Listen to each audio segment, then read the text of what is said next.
తెలంగాణ గడ్డపై మరో కొత్త రాజకీయ పార్టీ పురుడు పోసుకుంటుంది. మాజీ సీఎం కేసీఆర్ కూతురు కల్వకుంట్ల కవిత ఇవాళ తన రాజకీయ పార్టీని ప్రకటించబోతున్నారు. మేడ్చల్ జిల్లా మునీరాబాద్ లో 50,000 మందితో ఏర్పాటు చేస్తున్న సభలో కవిత తన పార్టీ పేరును ప్రకటించడంతో పాటు జెండాను ఆవిష్కరించబోతున్నారు. కవిత పార్టీ పేరు, ఎజెండా తదితర అంశాలపై తెలంగాణ రాజకీయ వర్గాలతో పాటుగా సామాన్య ప్రజల్లోనూ ఆసక్తి నెలకొంది. మేడ్చల్ మల్కాజ్గిరి జిల్లాలోని మునీరాబాద్ లో కవిత పార్టీ ఆవిర్భావ సభ జరగనుంది.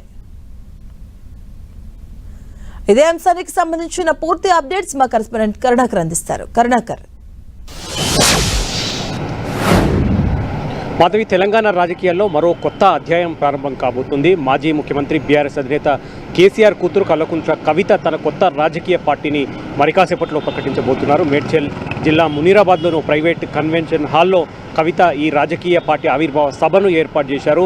భారీ ఎత్తున సభకు ఏర్పాట్లు జరిగాయి. రాష్ట్రం నలుమూలల నుంచి ఈ ఆవిర్భావ సభ కోసం దాదాపు 50,000 మంది వచ్చేలా జన సమీకరణ కోసం ఏర్పాట్లు చేసిన పరిస్థితిని మనం చూస్తున్నాం. మరి కాసేపట్లో కవిత బంజారాహిల్స్లోని తన నివాసం నుంచి బయలుదేరి అసెంబ్లీ ఎదురుగా ఉన్న గన్ పార్క్ చేరుకుంటారు. సరిగ్గా 8:30కి గన్ పార్క్ దగ్గర ఆమె అమరవీరుల స్తూపం దగ్గర నివాళులు అర్పించి అక్కడి నుంచి బయలుదేరి మేడ్చల్ జిల్లా మునీరాబాద్కు చేరుకుంటారు. 10 గంటల సమయానికి, సరిగ్గా ముహూర్తం సమయానికి కవిత తన రాజకీయ పార్టీ పేరును ప్రకటించడంతో పాటు పార్టీ జెండాను ఆవిష్కరిస్తారు. ఎజెండా గురించి దాదాపు గంటన్నర పాటు ఆమె ప్రసంగించే అవకాశం కనిపిస్తుంది.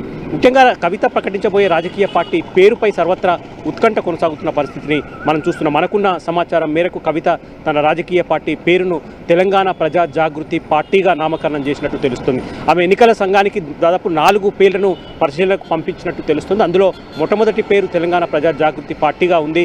ఇక రెండవది తెలంగాణ ప్రజా వికాస్ సమితి కావచ్చు, 3వ పేరు సర్వోదయ తెలంగాణ కావచ్చు, 4వ పేరు ఆమె 20 ఏళ్లుగా నిర్వహిస్తూ వస్తున్న స్వచ్ఛంద సంస్థ పేరే తెలంగాణ జాగృతినే తెలంగాణ జాగృతి పార్టీగా నామకరణం చేసే అవకాశాలు చాలా స్పష్టంగా కనిపిస్తున్నాయి. కాబట్టి ఫైనల్గా ఆమె తెలంగాణ ప్రజా జాగృతి పేరునే ఫైనల్గా ఆమె పార్టీ పేరు ఉండే అవకాశం ఎక్కువగా కనిపిస్తుంది. కాబట్టి సరిగ్గా ముహూర్తం సమయం 10 గంటలకి కవిత కన్వెన్షన్ సెంటర్లో ఆమె అందరి సుమారు 50,000 మంది జన సమీకరణ మధ్య ఆమె పార్టీ పేరును ప్రకటించడంతో పాటు జెండాను ఆవిష్కరిస్తారు.